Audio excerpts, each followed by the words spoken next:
Non, non, mais c'est des sujets intéressants et de toute façon, ça va être un petit peu le sujet ici. Euh, alors, c'est rare que je présente, mais là, l'occasion s'était présentée puisqu'on avait plutôt un talk court et je me suis dit, je vais en profiter pour partager ça. J'ai pas beaucoup de slides, ça va être pas mal aussi du live coding. Euh, et en fait, je veux parler d'un truc. Alors, on va parler d'IA, on va parler de React, mais le concept dont je veux parler surtout, c'est comment on fait des changements dans le code, mais quand on a beaucoup de code. Donc, comment migrer du code à l'échelle. Alors, quand je dis migrer du code à l'échelle, j'imagine que vous avez une code base qui est assez conséquente, qui a des années d'existence. Il y a beaucoup de gens qui sont passés par là. Comme l'a dit Joachim auparavant, avec l'IA, on génère ça encore plus rapidement qu'avant.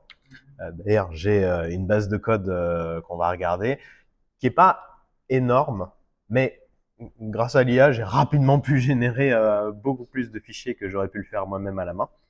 Euh, et les cas d'usage qui m'intéressent, c'est par exemple si vous devez mettre à jour une dépendance. Donc au bout de plusieurs années, on se rend compte que tiens, on a une dépendance, on était à Zod 3 par exemple, on veut passer à Zod 4, ou alors on veut changer de dépendance. Ça, par exemple, à Zod, avant on était sur Zod parce que c'était bien il y a 3 ans, puis maintenant c'est Valibot le meilleur truc, donc on veut passer sur Valibot.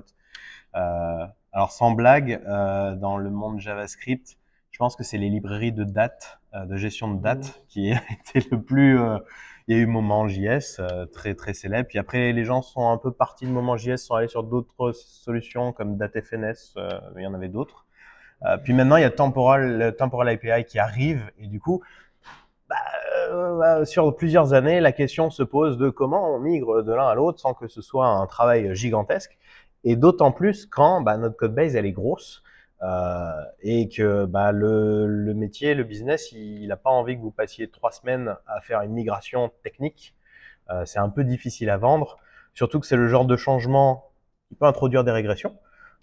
Donc c'est encore plus difficile à vendre, mais c'est nécessaire. Si vous voulez pas vous retrouver un jour aussi dans une situation, ça je l'ai vécu, où voilà, on a plusieurs versions majeures de retard, et en fait, à un bout d'un moment, on va plus pouvoir déployer parce que la version de langage qui est supportée va plus être supportée par notre cloud provider, et du coup, on va être obligé de migrer. Donc, migrer du code à l'échelle, c'est quelque chose qu'on a à faire, qui est dans le quotidien, qui est souvent négligé, mais c'est une problématique assez courante. Euh, on va directement aller dans la code base. Donc, j'ai une petite application qui fait rien vraiment, mais il y a plein de code React. C'est une application, il y a des pages, des fichiers, des helpers, il y a plein de composants un petit peu partout. Je peux en ouvrir un et j'ai des composants qui sont petits. Ouais, bon, j'ai peut-être pas de. J'ai des projets clients beaucoup plus énormes que ça, mais je peux pas montrer. Euh, mais ça va être un playground suffisant. Le use case ici, alors ça va pas être de migrer une dépendance ou ça. On va partir sur un truc plus simple qui est, voilà, j'ai un bouton, un composant bouton qui a des props. Euh, Qu'est-ce qui se passe si finalement on a beaucoup discuté, puis on s'est dit, ouais, primary, secondary, danger, c'est pas des bons noms. On voudrait renommer ça. Alors, il y a plusieurs solutions. Déjà, soyez au courant de dans quel langage vous travaillez et quels sont les outils qui sont à votre disposition. Par exemple, ici, si c'est du TypeScript, et si je voulais renommer variant en autre chose, l'éditeur peut le faire pour moi parce qu'il est capable de retrouver toutes les références. Je peux faire, ici c'est F2, sur VS Code c'est F2, avec WebStorm je crois que c'est Shift F6. Enfin, il y a des raccourcis pour faire un certain nombre de transformations et c'est peu cher finalement de renommer des symboles. Mais j'ai essayé de le faire ici, puis ça marche pas. Puis j'ai essayé dans VS Code aussi, ça marche pas. Alors c'est étonnant parce que je crois que si je fais some string, si je fais juste une union string, je pense que ça fonctionne. Some string. Ouais. Je pense que ça, je peux le renommer. Ouais. Euh, Ok, ça fonctionne, mais pas là. Ok, donc je peux pas me servir de mon éditeur pour faire la transformation.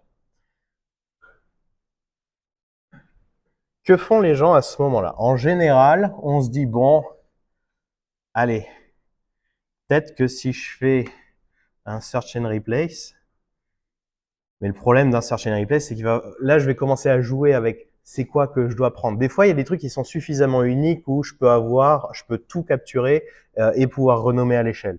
Mais ici, je suis clairement dans un cas où même si je fais ça, je vais avoir, alors je peux les exclure, je peux vraiment travailler avec ça ou avec des expressions régulières, mais je vais avoir deux choses, des faux positifs, des choses que je vais renommer par erreur que je devrais pas, et aussi probablement des des faux négatifs. Enfin, il y a des choses que je devrais renommer puis que je ne vais pas renommer. Alors, en TypeScript, normalement, si je fais ça, il devrait quand même me le dire.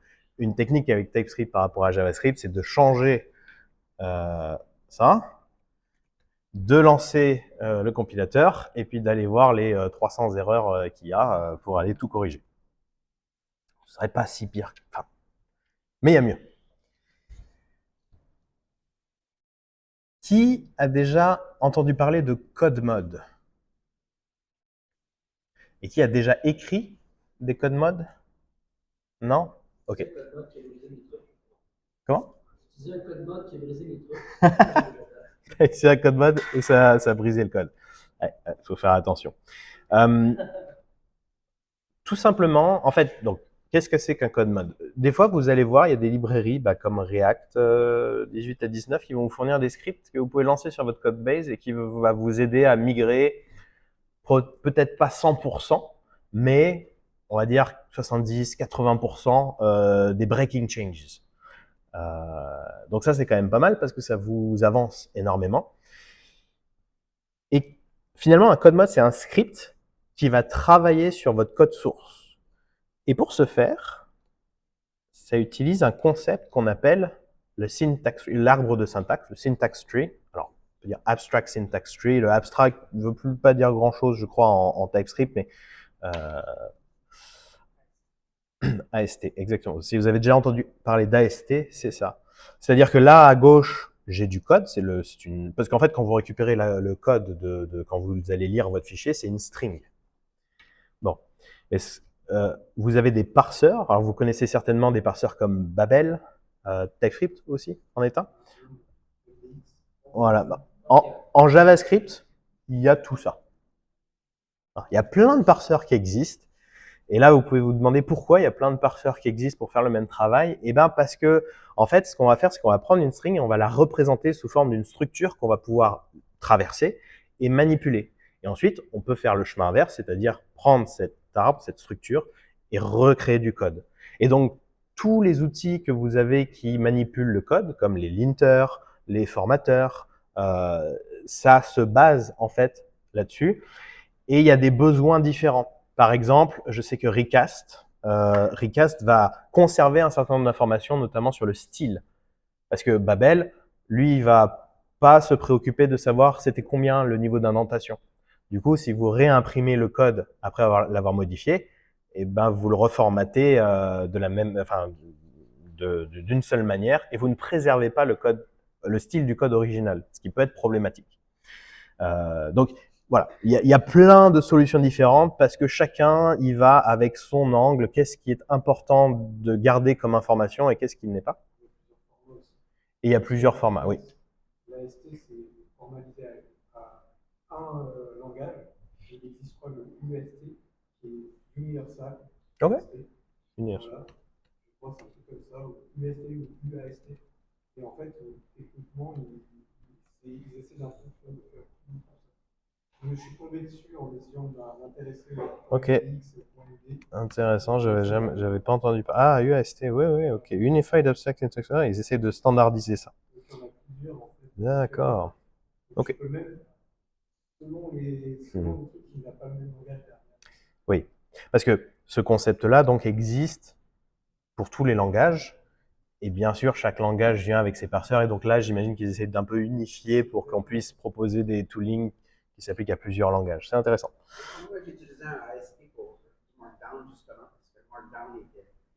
Oui, Les interpréteurs Markdown sont basés sur AST. tout à fait. Tout à fait. C'est n'importe quel langage. Puis là, on voit, là, j'utilise Babel Parser. C'est ça. Par exemple, ça, c'est une string littérale. Donc, c'est type string littérale avec où ça commence, où ça se termine. La valeur, c'est ça. Et c'est la value d'un object property. Tout ça. Et tout ça, c'est une properties d'un object expression, etc., etc. Bref. Le problème, donc, l'AST, c'est super, et écrire des codes modes, c'est en fait prendre le code comme une string, le transformer en AST, manipuler ça, parce que là, je peux aller précisément cibler un composant JSX qui a le nom bouton et qui a la propriété variante qui a cette valeur-là. Je peux, peu importe comment c'est indenté, je peux aller cibler exactement et de manière chirurgicale ce que je veux transformer, le modifier et le réimprimer. Mais pourquoi les gens ils font pas ça? Parce qu'il faut apprendre tout ça. Ça existe en vrai depuis longtemps. Il y avait Facebook, je parle juste en JavaScript là. Il y avait Facebook, je crois, il y a au moins une décennie, qui avait fait JS Code Shift, qui est déprécié maintenant, mais je crois que c'est archivé. Ah non, c'est toujours là. Ok. Bon, je sais pas quel est l'âge de ce repository, mais ça, en tout cas, moi, quand j'ai découvert ça, c'était via JS Code Shift, qui permet de créer des petits scripts comme ça. On va lui dire, bah voilà, c'est ça que je veux faire. J'ai une API qui me permet de parser le code, de le manipuler, de le transformer, de le réimprimer. Puis je fais. Non, mais c'est encore actif. Je pensais que c'était plus d'actualité, ce truc-là, mais non, non, c'est encore, ça existe encore. Un autre que moi j'aime beaucoup, c'est TS Morph. Pareil, donc ils ont leur propre API. En fait, j'aime bien parce qu'ils ont une API un peu plus sémantique pour manipuler le code. Je trouve que c'est un peu plus facile, c'est un peu moins technique, c'est plus simple d'écrire des scripts sans aller dans le détail de la structure très exactement. Je peux faire des add import, des trucs comme ça, sans aller chercher le nœud qui va bien et d'insérer au bon endroit, des trucs. Bon, bref. Mais très honnêtement, moi, c'est un sujet qui m'intéresse et j'ai appris ça, mais ça prend du temps. Et je sais plus avec qui on disait tout à l'heure, c'est pas au travail qu'on a le temps d'aller passer 3 semaines, un mois à aller découvrir comment on fait des codes modes, etc. Donc en général, les gens ne creusent pas ça parce qu'ils sont pas au courant de ça et parce que de toute façon, ça prendrait beaucoup de temps pour maîtriser ça. Alors, ça c'était avant l'IA. Aujourd'hui, que ferait un développeur qui a un LLM à portée de main? Eh ben, je pourrais me dire, et si je demandais au LLM de faire la migration pour moi? Mais oui, oui. Et en fait, on pourrait le faire. Je pourrais lui mettre un prompt. J'avais un prompt à copier-coller. On pourrait essayer. Prompt. Non. Ah. Ah oui, voilà. Bon, voilà. Je pourrais lancer Claude. Je vais le faire. Toc. Toc. Je suis dans le bon repo. Je vais lancer Claude. Je vais lui demander de faire ça. J'ai fait des essais avant ce talk pour voir comment ça se comportait dans la codebase et ce que je me suis rendu compte. Moi, au début, je me suis dit, ça va marcher, mais en fait, ça va brûler beaucoup de tokens. Et en fait, plus la codebase est grosse, plus il y a de changements à faire, plus il va devoir lire du code, écrire du code, etc. Et en fait, le coût en token va scale avec la taille de la codebase. En réalité, oui. Oui, j'ai copié-collé. Je m'étais noté le prompt qui dit, bah voilà, je veux migrer le composant bouton qui est ici. Non, non, non. C'est pas cette vitesse-là. Mais donc, voilà, il va lire des trucs. Ce que je me suis rendu compte, c'est ça qui est assez fascinant. En fait, en fonction du modèle, en fonction de la taille de la codebase, et puis parce que c'est pas déterministe, des fois, il va faire la version bête et méchante.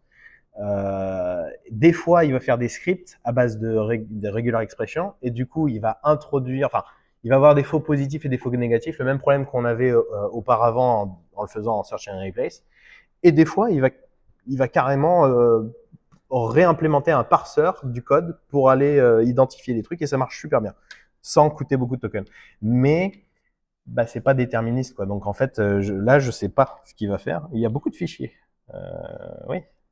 Alors là, j'utilise OK, Sonnet 4.6. On pourra regarder à la fin combien. Je ne sais pas comment il va essayer de le résoudre et je ne sais pas s'il va réussir. C'est pas un outil qui fait genre un code. Dans ton cas, toi, c'est le parseur. Tu as fait un code mod? Ouais, il m'a fait ça en Python. Alors, qu'est-ce qu'il m'a fait Oui, mais tu vois là, le fait d'itérer comme ça sur le contenu jusqu'à trouver des caractères, c'est un mini parseur. Ouais. Et je pense qu'il va s'en sortir. Écoute, on va lui laisser faire, on verra.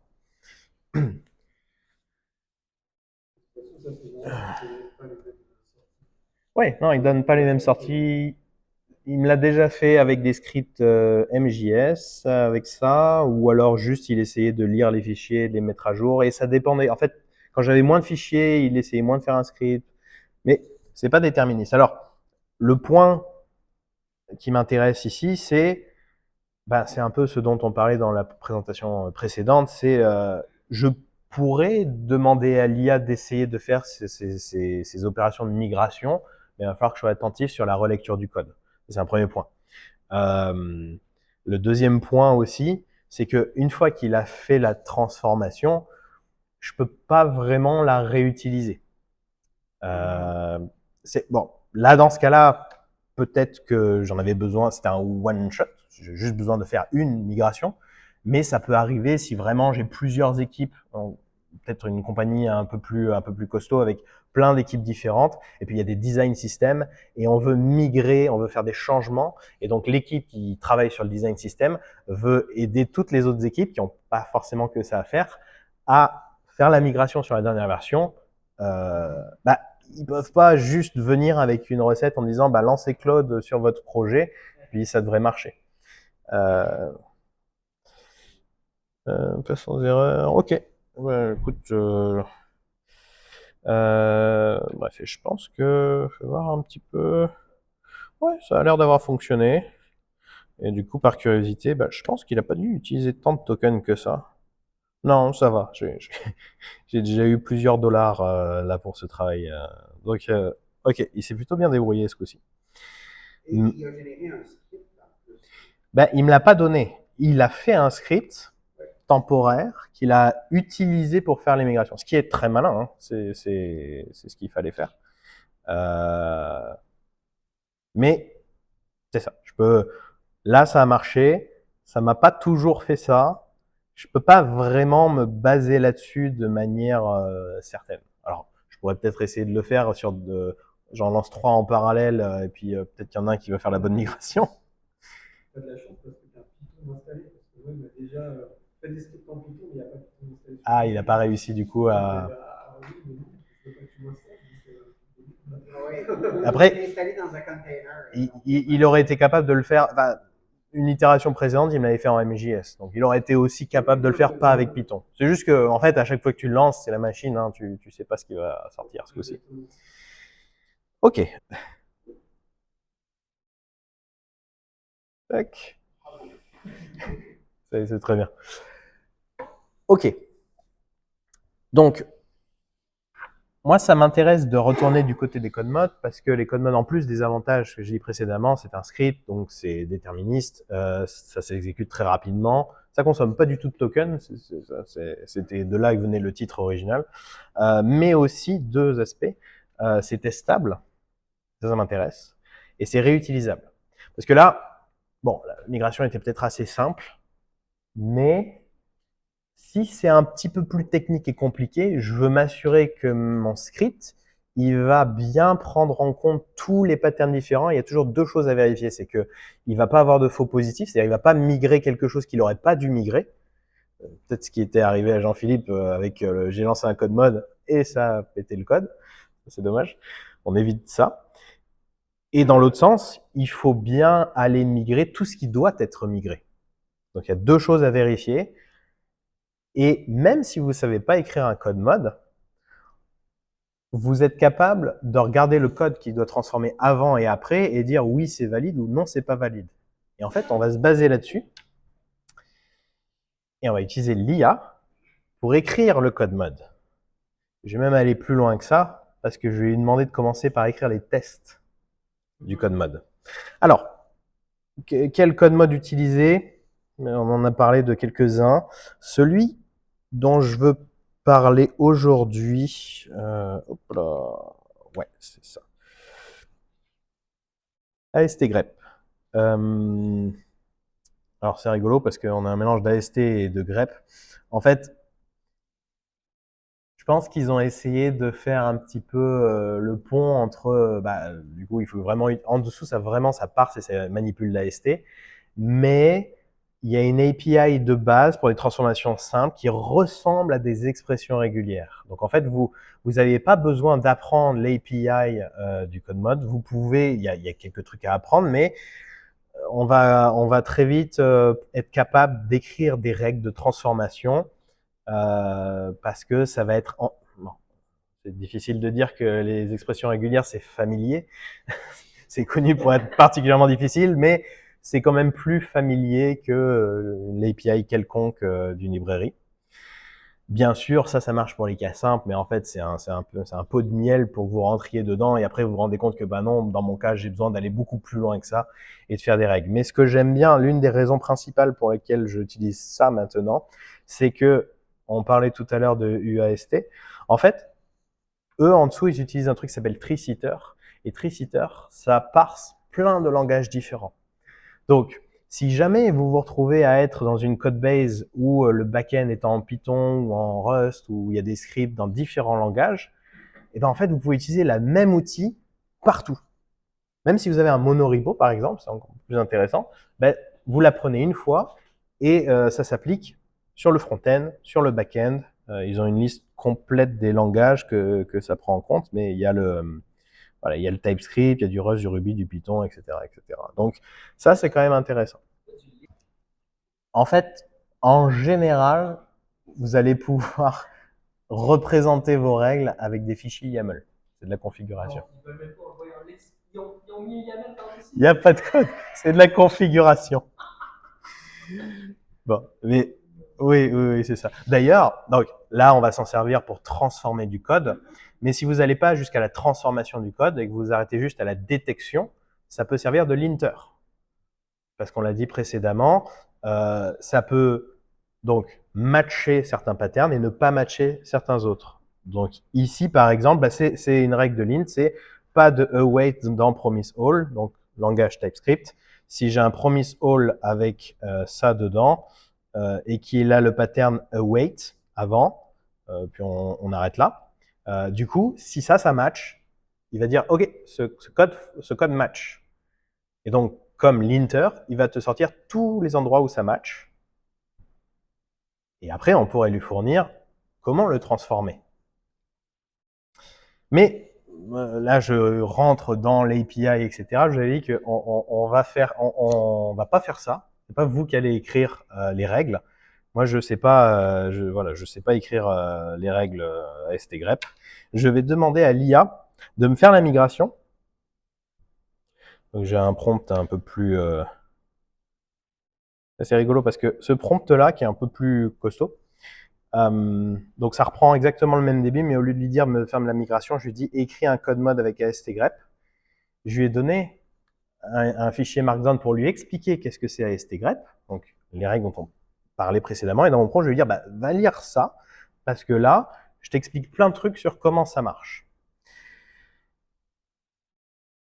Et ensuite, alors je pourrais juste lui dire fais-moi les règles et ensuite migre et ça marche. Mais moi, ce qui m'intéresse, c'est d'aller lui demander d'abord d'aller me générer les tests et de valider ça. Donc je lui demande ici d'abord d'écrire les tests et ensuite de me dire de s'arrêter et de me demander d'aller lire les tests pour valider ça. Parce qu'en fait, si déjà les tests, je suis capable de les valider, j'ai pas besoin de connaître AST-grep et la syntaxe. Et si je suis satisfait avec les tests, comment il le fait exactement, je m'en fiche un peu.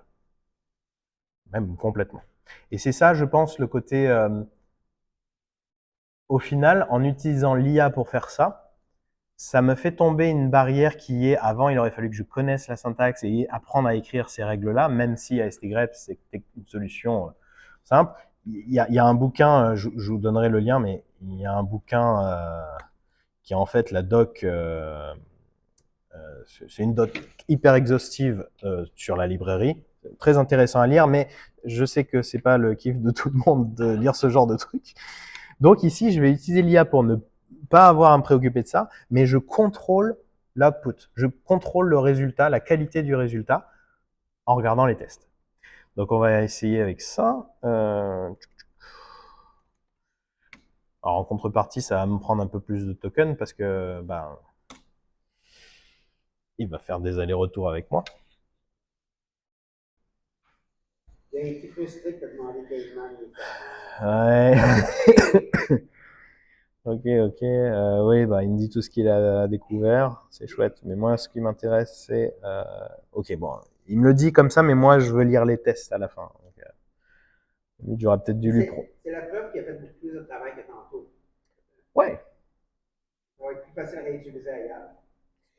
Ouais, tu vois, là, par exemple, mon prompt n'est pas assez bien parce que normalement, il aurait dû me générer les tests et me demander de les lire avant de faire la rule. Sauf que là, il me dit, tiens, j'ai tout ça. Est-ce que ça te paraît correct? Et puis, je vais écrire les tests. Écris les tests et laisse-moi les review avant d'écrire les rules. Ce que j'aime bien faire aussi, des fois, ce que tu affaires, c'est que tu donnes l'outil, tu dis j'ai un problème, tu dis moi ce que tu pourrais faire avec ça. Tu vas te montrer comme 3 options, tu dis quelle de ces options-là tu pourrais faire. Genre là, ça te dit genre, ok, genre, pas comme brainstorm. Intelligent, puis genre smart. Genre des fois, tu peux avoir meilleur que comme qu'est-ce que toi tu pensais pour faire quelque chose encore meilleur. Ouais. Ok. Bon, il commence à écrire des tests. Je sais pas si c'est... Je vais grossir encore un petit peu. Bon, ce qui m'intéressait, c'est ça. C'est un test à STgrep. Je vais avoir ce qui doit être valide, c'est-à-dire, là, par exemple, OK, il y a variant primary, mais c'est cheap, c'est pas button, donc ça ne devrait pas matcher. Pareil pour banner. Là, c'est secondary, donc ça devrait pas matcher. Et là, c'est, en fait, on va essayer, si jamais, ensuite, parce que on va itérer. En vrai, dans la vraie vie, des vrais développeurs qui travaillent sur des codes base, tu penses que c'est bon, tu le lances, il y a des régressions, il y a des feedbacks, et t'améliores. Mais avec ça, maintenant, j'ai une base de test que je vais pouvoir vous faire grossir pour rendre mon code mode de plus en plus robuste. AST-grep a son tooling de test. AST-grep a son tooling de test qu'on voit ici. Ce que j'aime bien, c'est que c'est du YAML, mais c'est assez facile à lire, même si j'ai pas eu besoin de vous montrer exactement comment on écrit. On n'a pas vu comment on écrit des règles.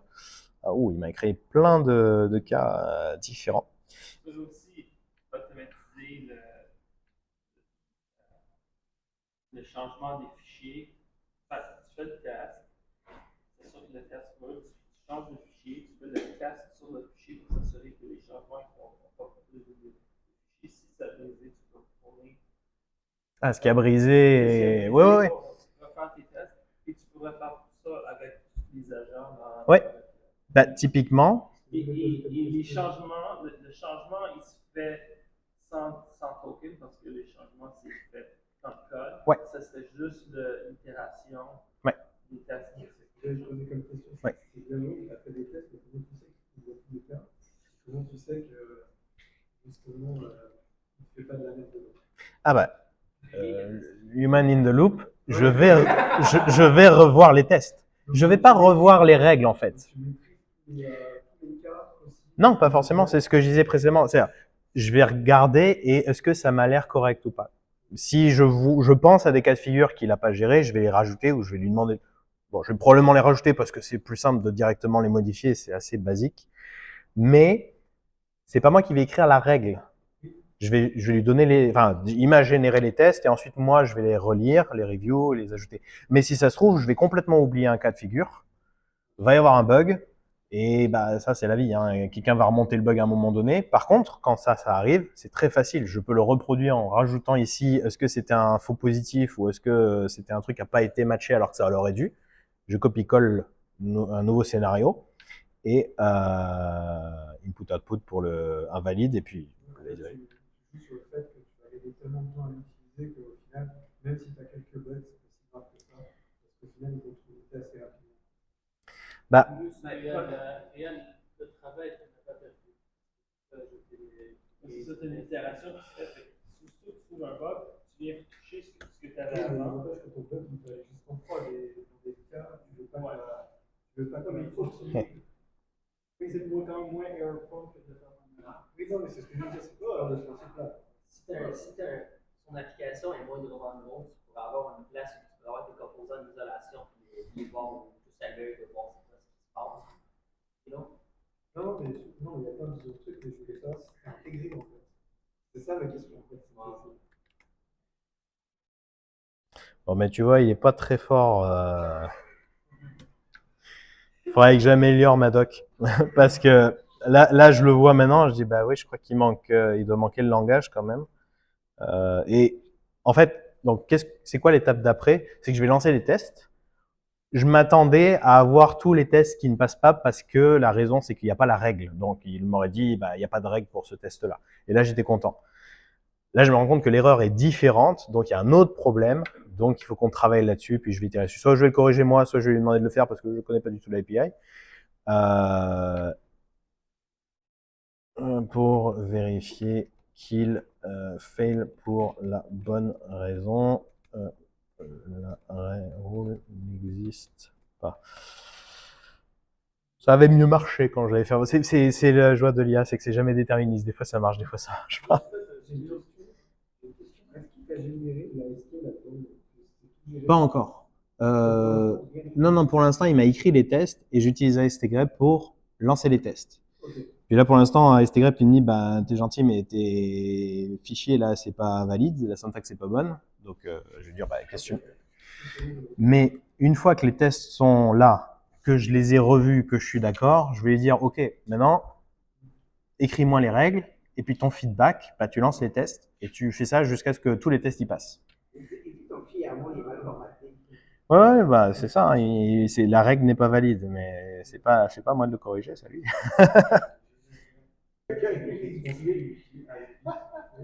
Bah, c'est bien, c'est bien. Bah, il a typiquement halluciné. C'est pour ça que c'est toujours, d'une manière générale, de vérifier l'output et quand c'est des tests, de vérifier qu'ils fail pour la bonne raison. Parce que quand on écrit des tests, si par exemple j'avais écrit les règles, puis après je m'étais dit tiens, je vais écrire les tests, bon là je l'aurais vu. Mais, ouais, là il est en train de corriger les tests. Parce que le input-output, ça n'existe pas en fait. C'est lui qui a inventé ça. Ah ah. Alors, je sais pas pourquoi j'ai pas toute ma fenêtre, mais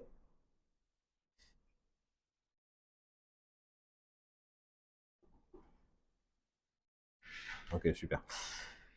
Ok, donc là, je lance mes tests. 0 pass, 0 fail. En fait, il a pas trouvé la configuration pour aucun de ces tests-là. Si je partais du principe que, ok, les tests sont valides, implémente les règles. À partir de ce moment-là, alors j'aurais peut-être dû lui repréciser, lance les tests pour t'assurer que ça marche bien. Ce que je vais faire à la fin. Mais à partir de ce moment-là, on va voir les règles qu'il va me générer, mais j'ai pas tellement besoin d'aller les lire.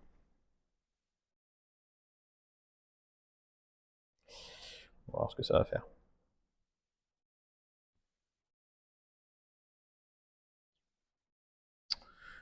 Bon, pendant qu'il fait ça, je vais conclure. Ok. Donc ça, c'est ce qu'on a fait. Je l'ai fait pour deux raisons.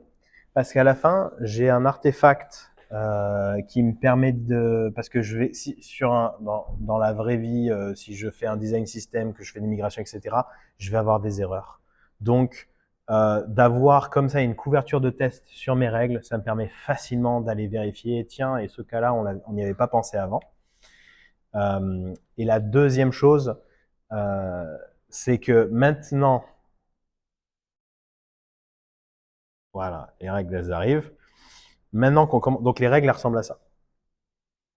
Alors, On peut apprendre hein, tout ce langage, mais j'ai pas besoin de connaître le détail.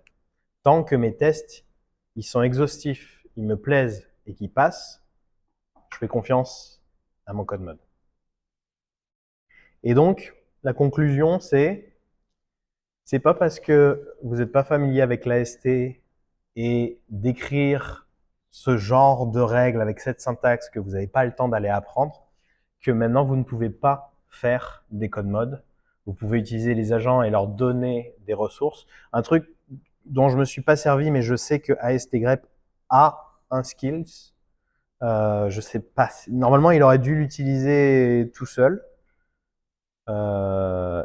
Et on va essayer de voir ce que ça donne.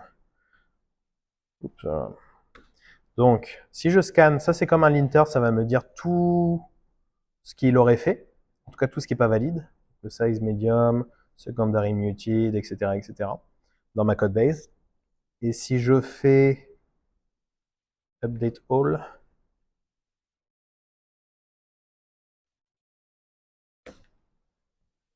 bon voilà, il a fait 185 changements.